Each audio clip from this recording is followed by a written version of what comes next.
আমারে না যেন করে প্রচার আমারও আপন কাজে, তোমারি ইচ্ছা করো হে পূর্ণ আমারও জীবন মাঝে।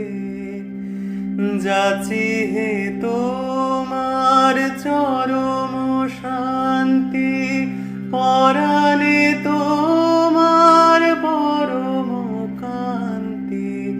যাচি হে তোমার চরম শান্তি,